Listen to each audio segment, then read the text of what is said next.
Cool. So now that we pressed the mulligan button, I'll go ahead and introduce myself first, and then we'll go into it. So my name's Craig. We started this Long Island blockchain meetup group, Nick Salvaggio and myself. This is a very advanced topic of blockchain. Things happen very, very quickly. And we had started out this group trying to host events, bring in, large presentations, have companies bring in and make a presentation. And that's still our hope. But given how fast everything moves, we think that these virtual meetups that we can host every 2 weeks or so is a great opportunity for us to continue to get together.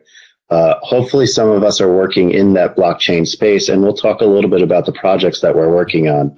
And then ultimately, as we continue to build a routine, people can volunteer their time to prepare some information an hour, a little bit ahead, whether it be an application or a subject matter or anything else. Hey, if you want to speculate on the market, we can talk about that too. But this is the opportunity for us to have that open forum, and I'd really like to see us, expand this and continue to grow. So that's my 2 cents. I'll give Nick a couple of minutes to introduce himself as well, and then I'd like to, open it up and everyone can tell us a little bit about what you know of blockchain, what you're looking to get out of blockchain, and how you would like to be a part of this going forward. Awesome. Thanks, Craig. So my name is Nick Salvaggio. I co-founded this with Craig a while ago. He summarized it pretty well there. We just really want to just learn more about blockchain and kind of collaborate with everyone across Long Island and maybe even a broader area, and continue to, it's a very exciting space. There's a lot changing.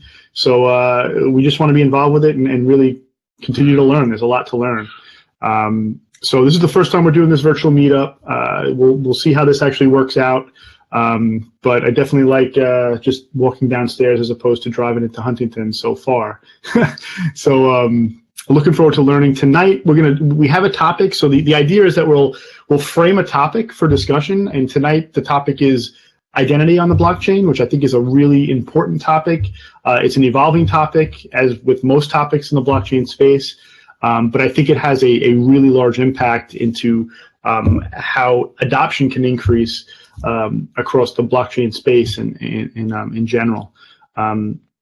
So that's me. So it's a little challenging here because usually we kind of like go around the room with this. So like, I guess just come up and just kind of introduce yourself. Maybe Mike, you wanna go next here? Sure. My name is Mike Rudis, Craig's cousin, and. And so a couple years back, I've been in payments for probably the last 10 years or so. And a couple years ago, I had taken the first time MIT ever offered an online course on future commerce, including mostly circumvented around blockchain and Bitcoin and all the cryptocurrencies that are out there. Basically taking us through soup to nuts, coming up with a product, validating it in the public, figuring out if it's something that's really of need, and then going ahead and presenting to a group of financiers. So basically, we did 2 different case studies, and I got a tremendous education from it, and I have a lot of, like I said, experience within payments technology, but I'm mostly interested in blockchain, blockchain orchestrated companies and different projects along blockchain. In fact, this morning I was at a meeting at about 8 o'clock with a bunch of people from the food and beverage. It's like I think they called themselves the Food Council of Long Island. And there was a gentleman who was speaking about compliance with a lot of these different processors having to, submit paperwork to the government so the FDA doesn't shut them down and all these kinds of things that have to happen. So he basically is an audit and compliance officer going into these places. And he had mentioned an interest in blockchain as well. Because with all of these paper documents going, back and forth, he was wondering if there was some way to utilize the blockchain technology along with what it is he's doing. So I found that to be pretty interesting. I know. So Mike, I want to introduce the project that I'm working on at UBS because it's along those same lines. And I'll send out a little bit of detail on it, but I'm working on the MADREC project within the UBS. And what they're looking to do is take legal entity identifiers in the financial space. And there's not a lot of standard operating procedures on how the banks record the legal entities identifiers. So MADREC, what's looking to do is build a consortium. So you'll have Santander, you'll have Deutsche Bank, you'll have JP Morgan, and they're all going to anonymously submit their legal entity identifiers into the blockchain, a blockchain database, and let the blockchain reconcile which pieces of it, which identifiers for legal entities come to consensus. So on the topic of audit and compliance and the Food Council of Long Island, they would benefit similarly to a situation where you can get this consortium of, amongst the Food Council, and they can submit, whether anonymous or non-anonymous, their identifiers to build that central database. Okay. Very cool. Interesting. Yeah, and I'm just literally just today I met this gentleman because I had launched a digital marketing business of mine a few months back. So I wanted to meet with these guys, given that I had a background in food business. Anyhow, I had been in the seafood business, as is my family, for a very long time.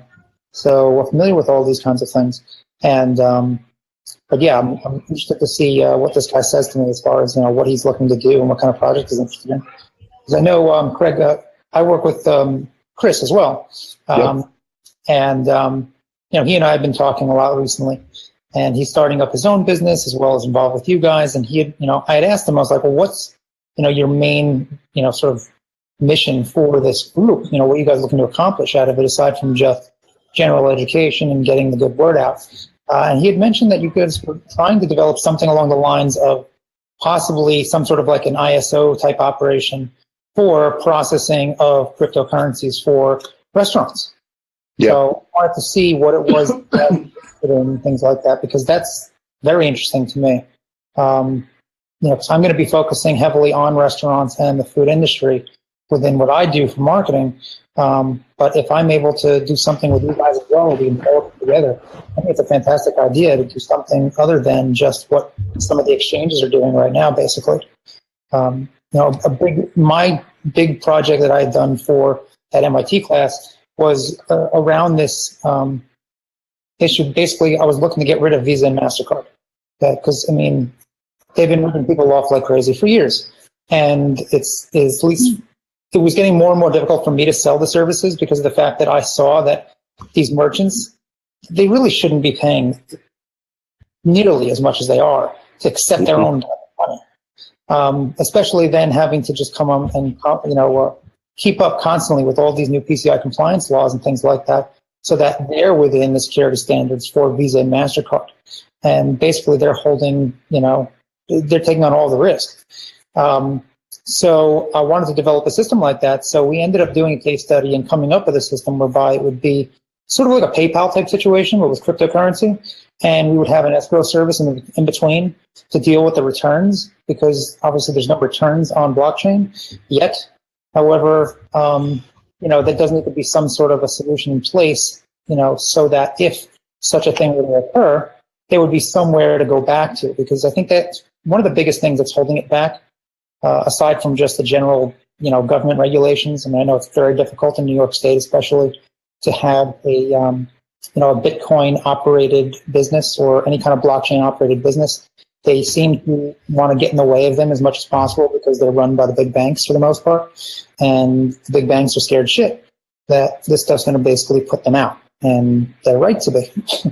But, nonetheless, that's kind of one of the challenges we have in front of us as an industry. But, cool. Yeah, they have that defunct or semi-defunct bit license in New York. Yeah. I know they had been pushing it hard, but they also recognized it's just not up to par. So I expect them to change it soon, but not repeal it. Yeah, but they're going to have to do something because, I think it's like... It's primarily ignored, except for some of the bigger exchange. I think Coinbase obviously must have their bit license, but it's not, there are not a lot of organizations running with it. I remember learning if you wanted to actually have a real, business location, say in New York City, having any business whatsoever on the blockchain or with cryptocurrencies, you had to have this bit license. And at minimum, it would cost you like 50 grand in administrative costs, legal costs, everything else. And it's just, it's impossible for a startup business to have that.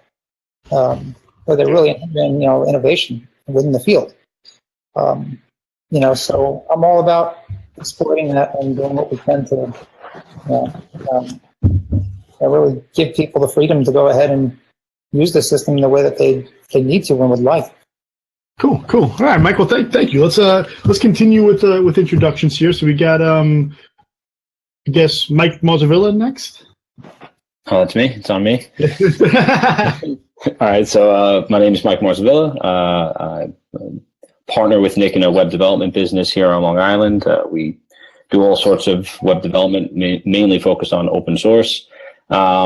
Started to take an interest in blockchain and cryptocurrencies a couple of years ago, mainly from an investment standpoint, but obviously with being in the development space, as it started to kind of come to fruition with building applications on the blockchain and using the blockchain in more of a or less than just a currency fashion, it started to pique my interest in other ways.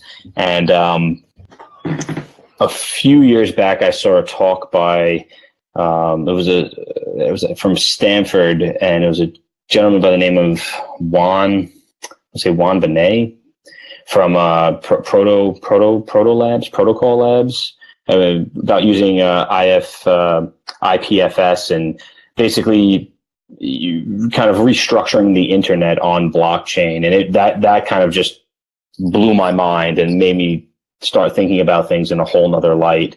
And then from there, just kind of been following and attending meetup groups and listening to Nick and so yeah, I'm just looking to learn more about it. I think it's definitely going to play a role not only in commerce but just everyday life. I mean, I really truly feel that the underlying technologies here that are powering a lot of this stuff can fundamentally change the things that the way we just distribute information in general, which in today's age is, it sits in our pocket every single day. It's in front of our faces right now. It's, and that technology has been that way for a very long time. And we've built upon it tremendously. And now we're talking about something that can kind of go down to the root level and say, like, we're going to change this level. And then we're going to fix the internet. Yeah, and then what happens after that? Everything has to be built up again on top of it. So it's a huge opportunity. It's exciting. It's and I think groups like this, where we're kind of trying to stay on the forefront of things, and that's where my interest is. So awesome, nice. Thanks. All right. So how about Rich, Young Jane? Oh. Hi everyone. Can you hear me? Yes, we got you. Nice. All right. So my name is Jack. You can call me Jack. That's my legal name, Yongjan. Okay. I'm cool. a student at Stony Brook University. I study business and journalism.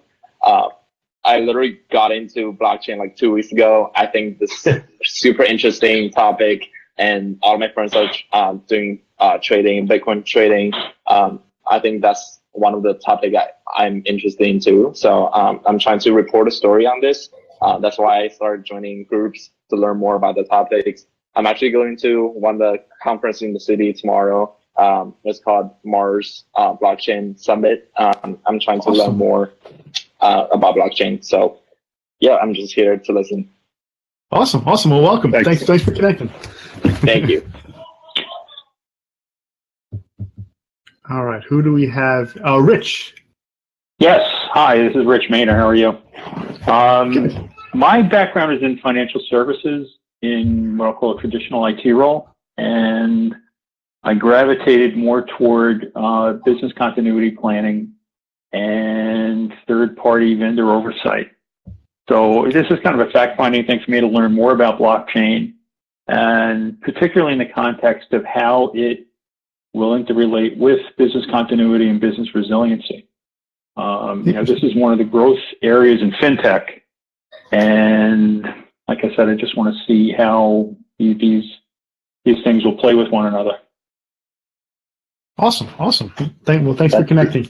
That's really really interesting. a fun topic for the one of our next calls is business continuity on the blockchain, because obviously it would have a significant impact there. Yeah, that's really interesting. Yep. I haven't really thought about that too much. Great. Awesome. Thank you. All right. So I think, is that everyone? Did we miss anybody? I think that's everyone. Awesome. All right, guys. So the topic tonight, I'd like to kind of just kick off the conversation on kind of just this idea of a distributed identity or identity on the blockchain itself. And if you do some searches, there's a lot of content out there about identity. We recently wrote a little blog post on liblockchain.org around identity. I posted a video by Joseph Lubin did a kind of an interview where part of the talk talked about this idea of identity on the blockchain, and I think it's really important. I think it can open up a lot of really, really interesting and powerful ideas. And Craig, you mentioned the idea of kind of fixing the internet. If you look at where we're at on the internet today, we're in a stage where we literally just spray our information across the internet for free, right? We don't really own any of the information we put on the internet. That information is sprayed in exchange for free services like Google searching and Facebook profiles and all these different services that we consume on a daily basis. That information is then taken and sold and mined, and these companies, now very, very large and very, very powerful companies, are making a lot of money off of our information. So like the way I always kind of visualized this was where we're in the midst of really probably in the later stages of a huge oil rush or a gold rush, where our information is the actual gold or oil that we're providing for free. And the miners are making a ton of money on it. I think with the use of kind of a self-sovereign identity on a blockchain, we can start to see completely different models open up where we actually do own the information that we have on the internet. And we can choose how we actually share that information across the internet. And in this particular video, Joseph Lubin talks about how business models like Facebook and Google and things like that can still exist. But if we had this idea of this self-sovereign identity, we could license the really valuable stuff and actually in exchange for payments and actually make money off of our information. I don't know the actual source of this, but I've heard this a while back, that the amount of information we leave around on a daily basis is in the order of magnitude of hundreds of megs per day, if not more.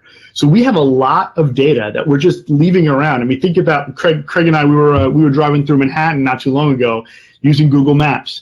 And the amount of data that we're spitting out while we're using Google Maps, our location, our rate of travel, all this type of stuff is being shared. And that's a good example of a service where we probably don't mind sharing that information because I was going to say, but in return, you guys are navigating an area that you have no idea where you're going, right? So it's right. It's kind of a balance there, Interesting too. I mean, I don't know. Is kind of like open. We just chat or. Yeah.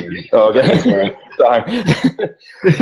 We were talking. Nick and I had a 5-hour road trip the other day, so we had plenty of time to kind of ponder about all sorts of things, and we were talking about identity, and we went back and forth on a couple of things, and I've been actually thinking about it a bit since then, and the idea of we're just giving out our information right now for free. And, it's interesting because, we're giving it out for free, but in return, we're getting things that we've never had in life up until, relatively the last few years, right? Like being able to navigate. And there's no such thing as being lost anymore. You can't ever really tell someone, "Oh, I got lost. I couldn't find it." Right? Like that almost doesn't even exist anymore, right? I'm not sure batteries. My MapQuest printouts. Yeah, exactly. MapQuest printouts. My wife still refers to finding locations on things as MapQuesting it, which drives me crazy.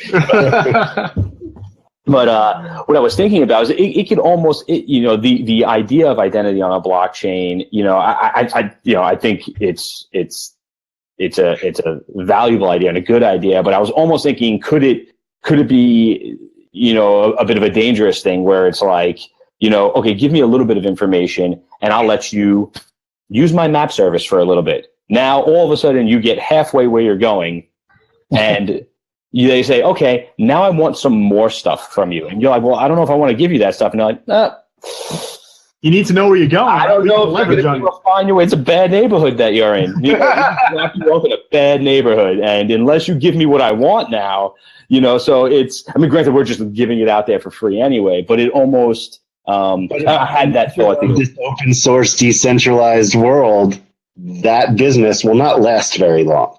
That's true. It's kind of it would get weeded out because no one would want to use it, right? No one would want to. But it kind of they're all too busy getting mugged in that bad area. At least it opened up the thought to me of, well, if all of a sudden this information becomes, where we're consciously, using it as a currency, we're consciously giving it out, how expensive is the expensive stuff? What's it going to cost me? You know what I mean? And is the stuff that we give out on a daily basis that, is considered trivial right now, is that not going to buy me so much? You know what I mean? It was just a thought. It's interesting. Nick, you mentioned Google and Facebook as the two major data suppliers.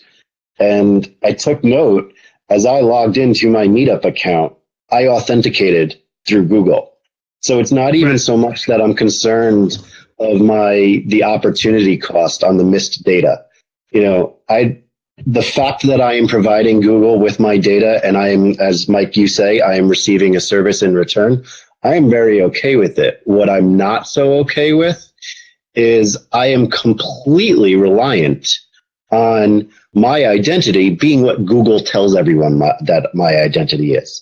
And it's no longer the consensus of, well, here's my identity. I have broadcast it to the world. And now in the blockchain world, Nick, you can provide consensus. Mike, you can provide consensus. And Mike, you can provide consensus. We all provide this consensus. And we all come to an agreement that I am who I say I am. And it becomes a world where we just continue to build on that. And consensus is really the key to all of this distributed ledger. And, eliminating, not necessarily eliminating Google and Facebook because they will have a role to play, but no longer being completely dependent on them to represent me is where I think the identity management on the blockchain is where it's really strong. I mean, you look at... And this is Rich, I guess another point in that has to do with security. If you're relying on Google or Facebook to maintain security over your credentials, what happens if, they're intercepted? Right. Yeah. Yeah, and that's happening. That's happening frequently now, right, in our society. These services are getting hacked like crazy. You see what's happening. They've knocked it off, but the Twitter bots that took over the entire crypto world. Now, I don't know if you guys follow a lot of the influencers in the blockchain space, and I certainly suggest you follow Joe Lubin and Vitalik Buterin, and if you guys want some suggestions on who the influencers are, I'll pull up a list. But there was these scam bots that as soon as Vitalik Buterin put out a post, there would be 1,000 posts under it, basically a Sybil attack representing that they are Vitalik Buterin and saying, hey, I'm doing a giveaway. If you send me one ether, I'll send you 5 in return. And they represented themselves as Vitalik. And then because Twitter is in this model where you don't need to authenticate, they were able to, spawn up 50, 60, 100 accounts a day in order to facilitate an attack like this. And, it's a really scary world that we can't represent who we actually are. We can't defend ourselves. We can't, excuse my dog. First dog identify. And that I think is one of the scariest things of what is broken about the internet. You know, we used to go on in 1992. I remember going on to AOL chat room saying age, sex, location, you know, who is everyone? And you could have had, we had to ask these questions, and we trusted that people were doing it. And the truth of the matter is, in the beginning of this internet revolution, people were honest because, you know, it behooved everyone to be honest.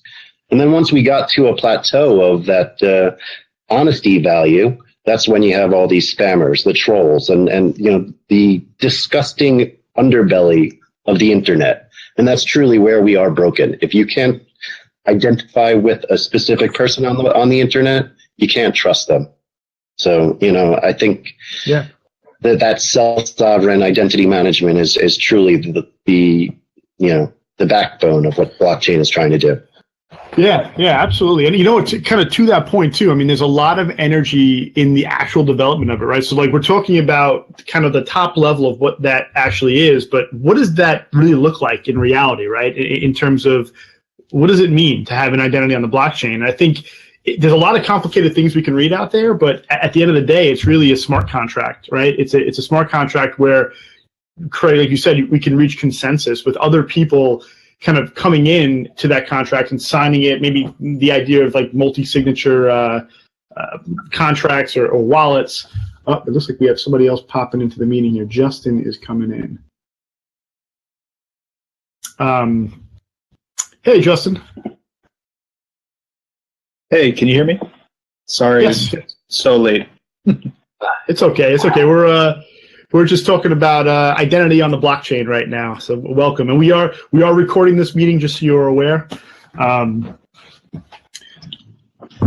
So yes, I mean, in terms of identity, you know, what does that actually look like? And there is a. I'm going to try to do this. There is a consortium that's coming together that it seems like a lot of the larger players are adopting it. Let me see if I could share my screen here and if this works. So this site here, can you guys see my screen? Yep. Ah, awesome. All right, cool. But not the URL, because everyone's name's over it. What's the URL there? It's identity.foundation. Thanks. And it's the Distributed Identity Foundation. It seems like this is really the space where a lot of the standards are being defined today in terms of identity on the blockchain. It's structured in a very similar way as to a lot of other like the W3C and things like that, where there's working groups. The working groups are consisted of members of different representative organizations, and they come together to kind of agree on certain standards. As you can see here, there's a good amount of companies that are connected with this today. And if you go up here to the working groups, this is where there are specific, there's different levels to what identity actually means, and there's different kind of components to it. So they've broken out these components in different working groups. You know, we've got at the top here identifiers, names, and discovery, how we handle storage and compute, attestations and reputation. So, you know, the reputation management systems, you know, how you guys ever seen that Black Mirror episode where everyone's rating everyone, right? I mean, we're kind of approaching that society today. If you look at like Uber and things like that, we're both rating each other on that ride and all that. So how is that going to be representative in a distributed identity system? And then kind of a use case and requirements working group. It seems like this is kind of working from the top down, where up here is where a lot of the energy is right now. And I could be completely wrong about this, but just from reading this, it seems like, you know, you've got some actual specs up here. You don't really have any specs in any of these. You got one here, and then really nothing going on here. So I think the energy is kind of coming to the top now to get the identity standards hashed out, and then we're going to build on top of that. But, you know, I haven't done too much reading into these specs. I'm not super familiar with it, but I'm trying to get my head around what exactly identity means from a technical perspective and how that's going to be deployed. Because, I mean, right now, if you're talking about just a public-private key pair, you could argue that is identity in some respect. You can you can prove with a public key that I have a private key, right? But there's a couple of flaws with that, right? And this is I think putting on the blockchain allows us to wrap additional functionality around that simple idea, things like reputation and stuff like that. Where do you see GDPR coming into this? That was where I was going with this. Okay. GDPR is pretty interesting. On the one hand, blockchain is immutable, so it can't be deleted, and GDPR, goes by that tagline of needing to be able to delete your user data. Yeah. Obviously, those are two very conflicting mottos. However, if you create a self-sovereign identity and you are the owner of your identity, obviously there's a lot of work that would need to go into that to become that universal user. But that self-sovereign identity is the ultimate GDPR tool, because then you have the authority to distribute information or obscure information. Obviously, we can't delete it on a blockchain, but we can hash it. That is a very tricky question of, just because we can hash it and we can obscure it, it's still out there. It exists on a blockchain, and now, because of the decentralized nature, everybody has it. So you will no longer be able to delete your data in a blockchain, but there will have to be rules and regulations in order to be able to control it.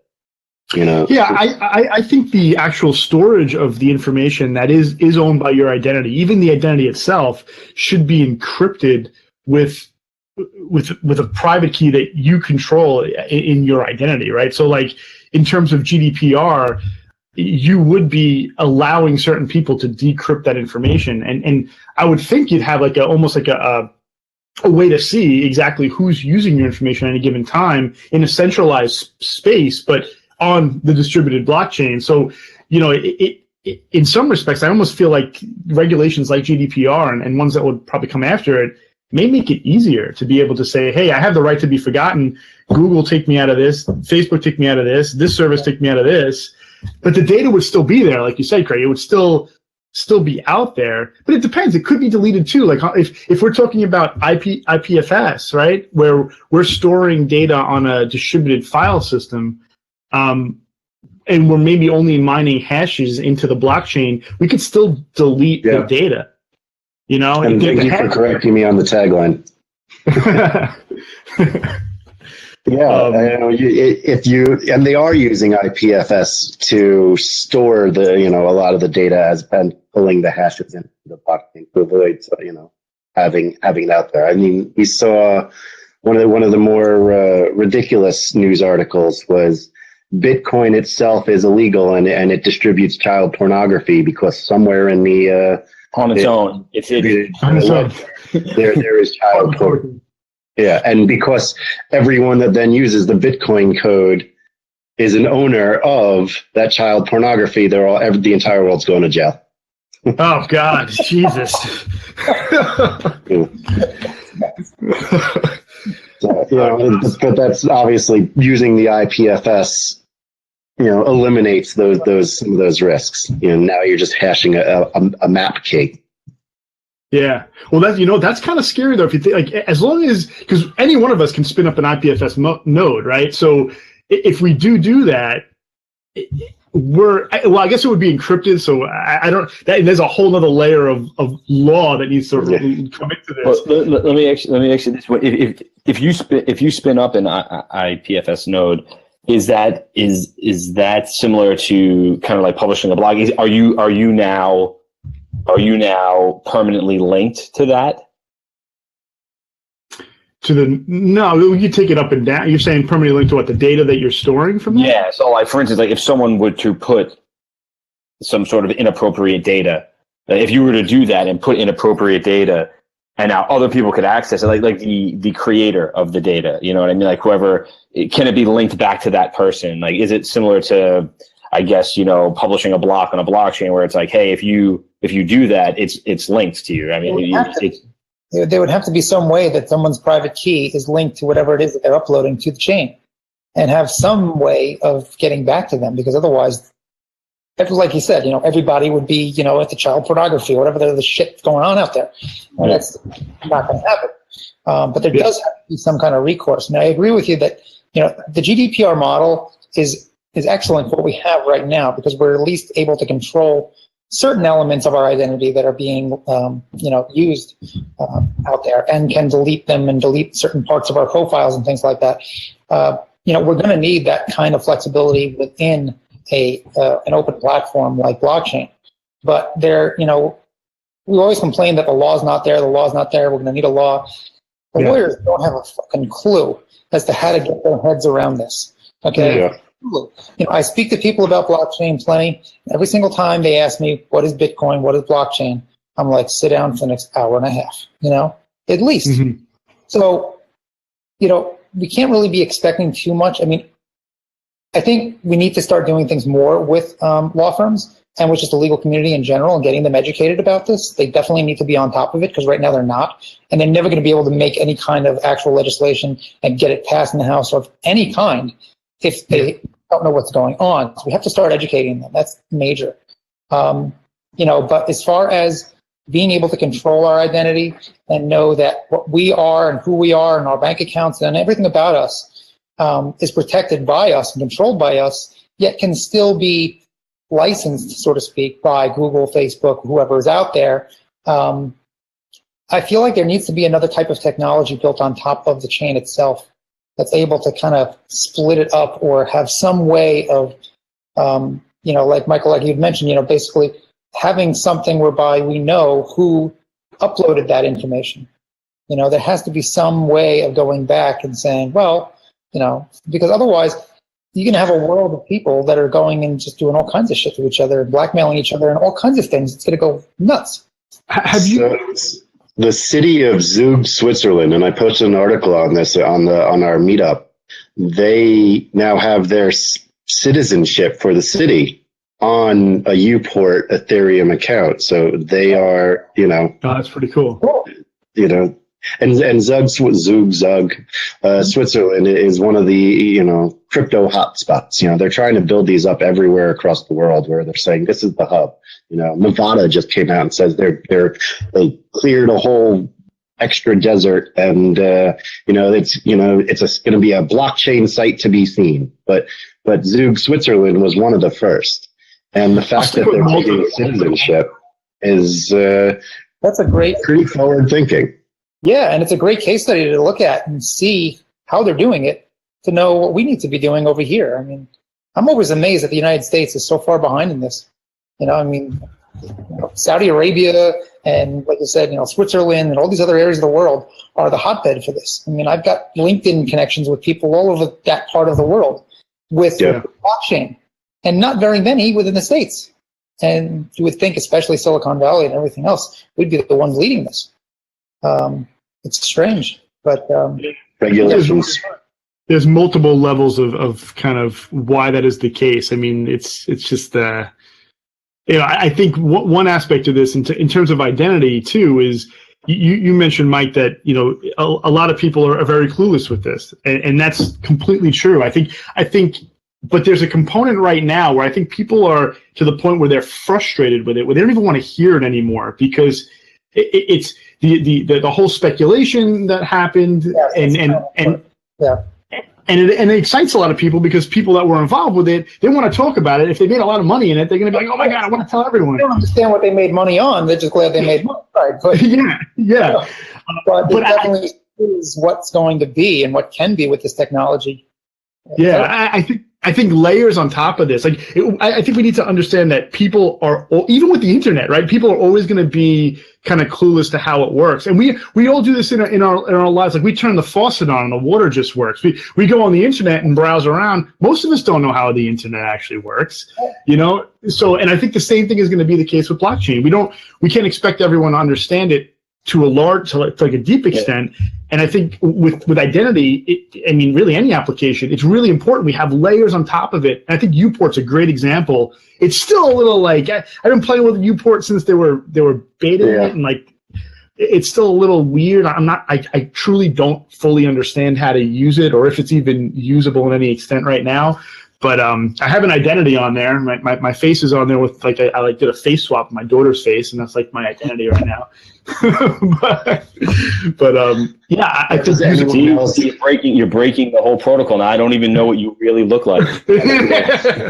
Yeah. But no, to the point you mentioned too about people not knowing and people people using it in their everyday life and not knowing. I mean that's essentially that's the true definition of adoption, right? Like when it gets to that point, that's when it's been adopted. When I transact on a blockchain, and really all I did was I went to a website and posted a picture. Or I went to I bought something, and you don't even know you're just doing your day-to-day activities. I mean that's when it's it has been adopted, right? I mean. Sure. That's the. It's definitely going in that direction. And I mean, I know that there's a lot of companies out there, of course, that are pushing towards that. And you're starting to see TV commercials that are showing things like that as well. Which is great. And I think that that's going to educate most of the people out there a whole lot faster than just us or other groups like us. Obviously, could. Right. But, in general, people do need to have some sort of fundamental understanding of what it is exactly they're engaging with. Similar to how we do with the internet. We know it's a network of network computers all together, and so we're all now talking to each other and stuff like that. They need to understand that baseline of how the technology works so that they can then really grasp what they can really get and gain from it and how we can really get more control of our own identity. I mean, does the mass, do the masses really need to understand it? I think so. I do. I think that one of the big reasons why it's not being adopted and developed as quickly in this country as it is in others is also because of big banks. In this country, big banks run the entire country, basically. They run our politics, they run our companies, everything. In these other countries, not so much the case. It's much more, diplomatic in that sense. Individuals. Like we're supposed to actually be doing. Our vote is supposed to fucking count. Which is the next thing. I mean, I think that was something I was talking actually with Chris in the office about, Chris Pate. Really having some system whereby when we go to the polls and vote, when we're voting on a system like this, that they know it's us. We voted once. We're a citizen. This is who we voted for. And voting, you need to understand blockchain technology to know that you went to a poll, you put in your vote, and you trust something. You trust blockchain that your vote counts. Right. It's essentially the same. I mean, the voting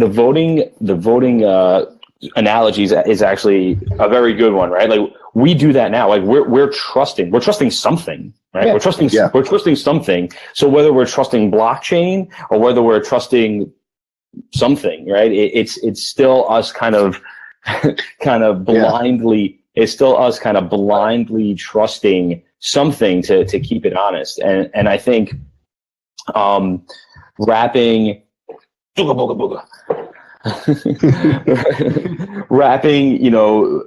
companies that are going to come out with products or it's going to be niche-y things, I think, that are like, hey, you can now have your digital wallet, and like really what it is you're like, everyone's using these digital wallets, right? And I'm kind of just like making that up on top of my head, but it doesn't have to be currency based, but just there's going to be products and things that come out that are going to be built on top of blockchain that people are going to start to leverage, and they may or may not actually know. I mean, I think to get to that point, I think that's above where you're talking about, where in order to get to that point where these sort of products are being released out to the general public, there's a whole nother layer underneath that is still uneducated. Yes. Like I think we're layers and layers down from that. Absolutely. But I think the mass adoption is going to it's going to be the same way everyone uses the internet, and not many people can tell you how like HTTP requests work. You know what I mean? It's we know Bitcoin has that double spend prevention because that's inherent into Bitcoin. But as a user of Bitcoin, I know it. I can't spend it twice. I don't need to know how. In fact, I do a lot of research onto it. I think I know how it handles the double spend, through the nonce and the transaction counter and yada yada yada. I get it. There's enough information there that I can put my faith in it, but I don't need to truly view the transaction counters and see how the transaction was validated in order to know that the Bitcoin is not being double spent. No, that I understand. Yeah. I think we need to have an understanding of. I think trust is one of the biggest issues in our country right now, especially what's going on with our politics existingly. And so we are trusting that the system we're using right now, with all of our faces on it and our voices going over it, that nobody's coming in and stealing our shit or whatever our ideas and our voices and everything like that, right? Whatever that underlying platform or service is that's providing this service to us right now, I think needs to be explained, the sort of the pros and cons of what we're using now, as well as what could be with blockchain. And because you got to give people the reason as to, well, why should I trust blockchain? Why is it so much better and so much safer? Because at the end of the day, it's still just people. So why is it? Who's going to be looking over that particular system? There still does have to be some sort of centralized governing body of some kind looking over all of this that we can all say we trust in. Yeah, it's funny too. Is Nick and I we attended. It was one of the EOS, right? The EOS talk, Yeah. And it was interesting because their platform is built on the concept of 21 validators. 21 validators. So it is that governing body, right? So it's their blockchain technology. Every time a block, and I'll probably explain this wrong, but every time a block needs to get produced on the blockchain, it has to be approved by these 21 bodies, and those 21 bodies have they could be voted out every, 300 transactions or something like that, or something. And you know what the biggest challenge of EOS, and I've been saying this for quite a long time, is that they are still pseudo-anonymous. Exactly. Those you can buy what you buy. I don't know them from a hole in the wall. Yeah. Right. And those 21 people could be bought, right? Or colluding, right? So we've already seen evidence of it. On the subject of EOS, and I won't get too far into it, I think the EOS delegated proof of stake model is brilliant 10 years from now, when we have established blockchain and blockchain communities and this digital world where we can have people actually represent us and we can put our faith in those digital representations. Imagine a political system where we actually had 21 bodies instead of this two-party system. That seems much more optimal in this current environment.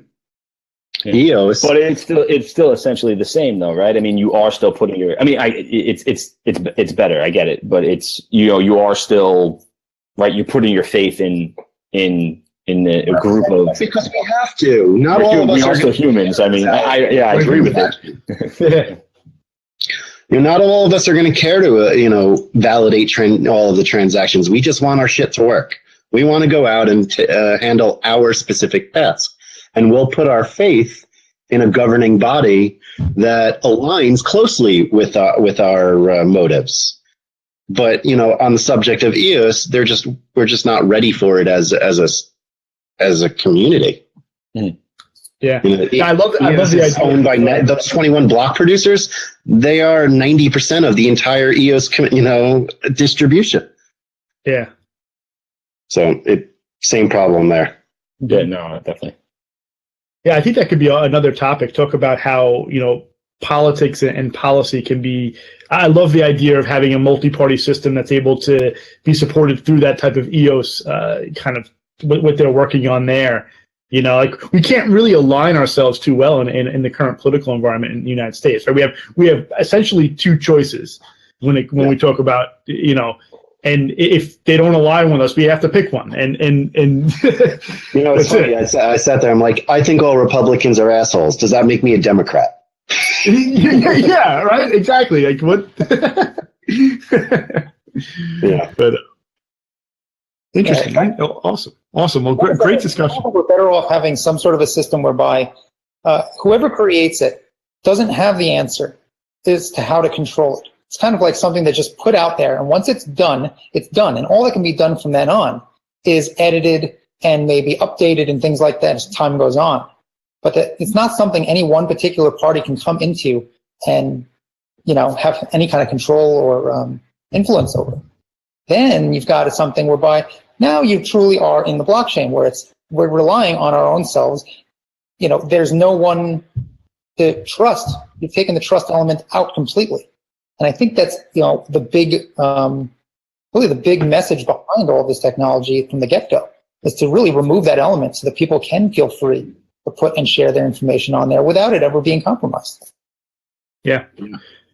I think a good way to illustrate that too is if you develop something for Ethereum and don't put any mechanism in the smart contract to be able to call back into and control it, right. The second you deploy it, you can't change it anymore. Even though you developed it, you have no control. You hit enter. That's it. Done.